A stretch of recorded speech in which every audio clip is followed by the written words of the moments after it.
I don't have enough for Taco Bell, but what I do have pleases me greatly. Here's some things that I've kind of condensed after coming up with them for my game. Many of you will think that this is kind of contrived and not necessary, and maybe that is the fact, but I'm kind of I don't know. I kind of overdo things, I guess.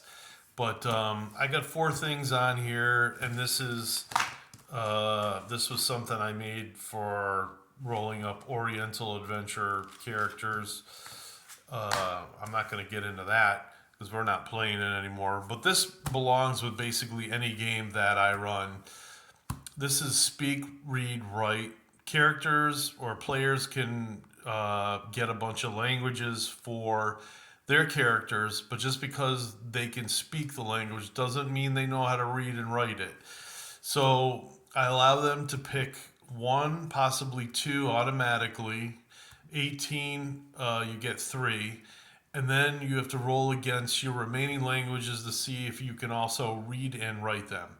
After all, it's complicated. Just maybe reading and writing two or three. Never mind the all the languages that they're allowed in advanced D&D. You might have a wizard that has around 7, 8 languages. So if say you're a fighter or whatever, and you get 5 or 6, I mean. Anyway, if your intelligence is 6 or 7, you need a 1, and uh, basically have them roll 8-siders. An 8 always fails. If they have an 18 plus, all they need to do is roll a 7 or lower. Um, and that's all that is. So the next thing is they talk about, and this is we talked about this for years in my group, binding wounds, what it is, what it does, and I allow them now to roll against this to see if they get binding wounds for free. Otherwise, if they don't get it, they're going to have to buy it like a proficiency. Might seem unfair to some of you players, some of you old dungeon masters, but that's how I do it. If they roll 1 through 7 in 12 on a 12-sided die when rolling up a character, they get it for free. It means they've been taught. Maybe their parents were farmers or whatever, something where people got injured once in a while, a little bit of bloodshed, and they know how to staunch wounds and help people from bleeding to death. So binding wounds takes a 1 die 3 melee rounds, which is important. You might have a monster knock somebody down, say at minus 6, which means he's only got really 3 minutes to live. 4, if you're talking about the very last second before death. So this is important. Anyway, you follow the rules in the DMG. Basically, the character, once it's an automatic thing, there are no checks or anything given for that. It's an automatic thing. The person that is helping him, the wounded guy, will stabilize to 0 hit points. And then that character, again, this is according to the Dungeon Master's Guide, goes into a coma for 1 die 6 turns. A turn would be an hour, one would be 10 minutes. After this time, awakening with 1 hit point. However, in my game, if you have -6 to -10 or -9 hit points before this happens, you're still in a bad way. You need to rest and recoup about a week in bed, unless, of course, you're healed by magic, powerful magic. The more powerful the spell, the better. So, anyway, binding wounds is automatic unless broken bones or magic of some kind are involved. I'm not going to talk about broken bones here, but it's something that is brought into my game. Like, say, when a giant scores a critical hit, or you take a fall that does over 20 points of damage. Again, the giant doing a critical hit will often do over 20 points of damage. So I've got improved by wounds, bind wounds rather, can be purchased with a proficiency slot if it was gotten for free. at beginning. Otherwise, you can purchase improved bind wounds and bind wounds for 2 slots. Again, if you're not a healer or whatever, it's not really a point that everybody should have that in the party. Obviously, you want your fighters probably not to have that, but anybody that can heal, you want him to be able to fix broken bones. Barbarians actually can fix most broken bones anyway. If you have one in the party, he's just gonna take the bone, do a little bit of damage to the person, and then set that bone. Um, Again, I'm not going to go into that too far. Now we've got checking for wild talent, psionic ability. Most games I know you're not using psionics, and honestly, some of my players are like, nope, don't even want to get involved in it. But some players, they want a chance at getting psionics. So I actually would like to rewrite this, but I think I'm written a different way. It's gonna still make sense. In all other settings other than Dark Sun, psionics are more scarce. Dark Sun, the player has the option of getting psionics or not.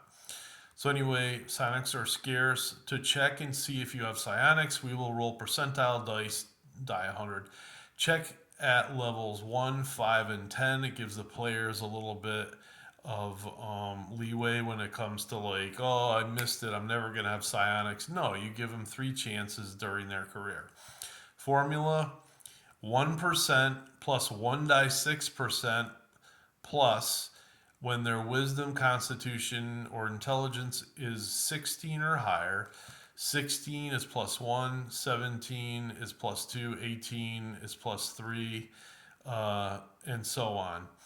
And then you have to roll beneath the sum. I know it's not it's not very good, but there should not be a whole lot of psionicists, walking around. It should be rare.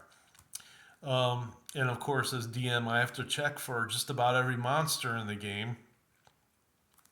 Monsters, basically, I'm checking once and that's it. So, monsters, it's 0 1% plus 1 die 6. I don't check for their con, intelligence, or wisdom, but if it's level 3 or higher, I add 3. And then again, if it's level 6, I'll add 6. So it would be actually 6 plus 3 is 9, plus whatever the roll is up here. Again, it's a one time deal for the monsters. And level 9, I'll add 9% to that as well.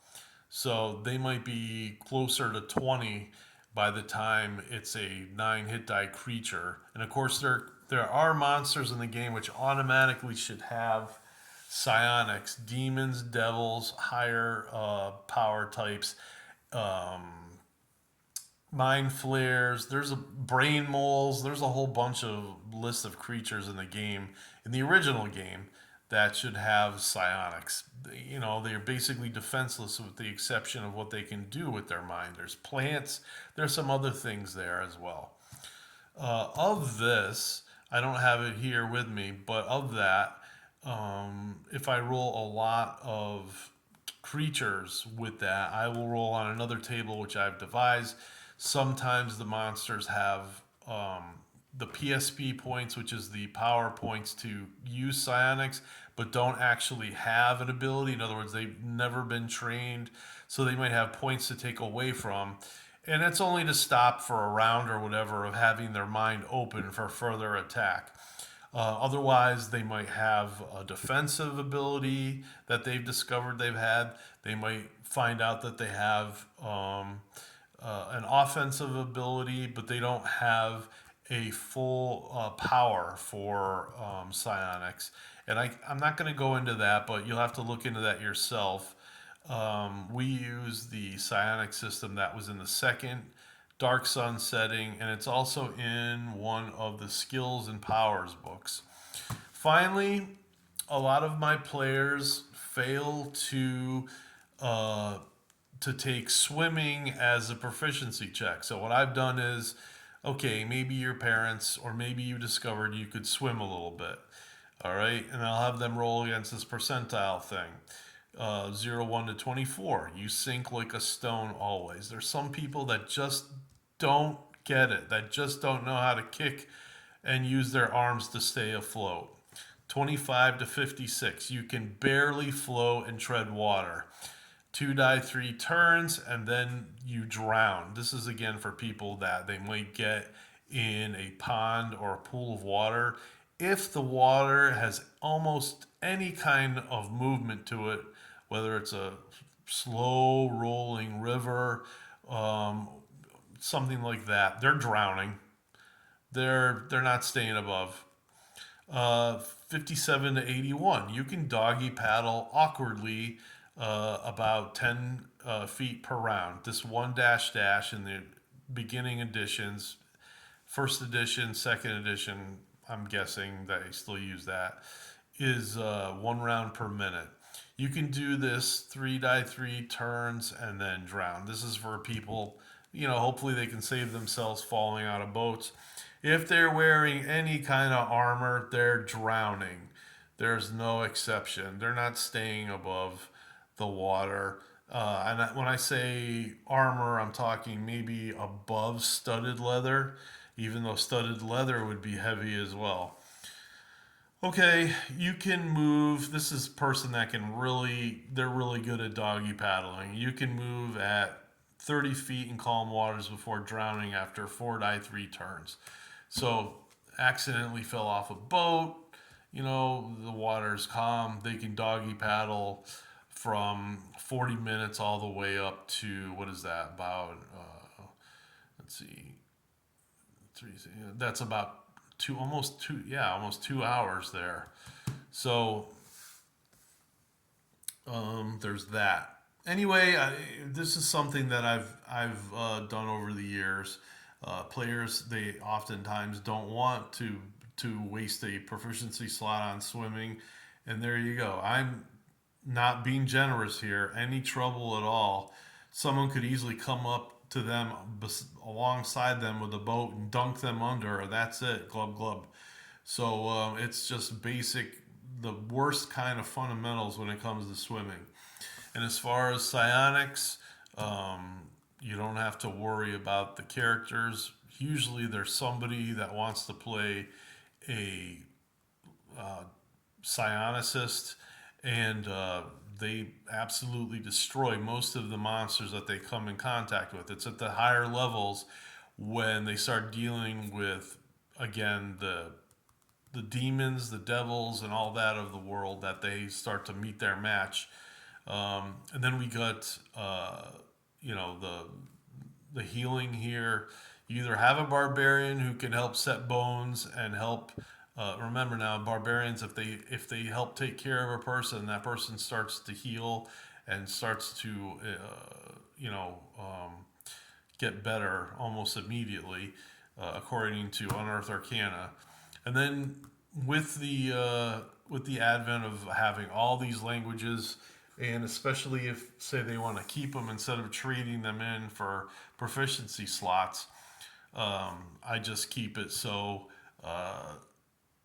it's at least, I think, fair.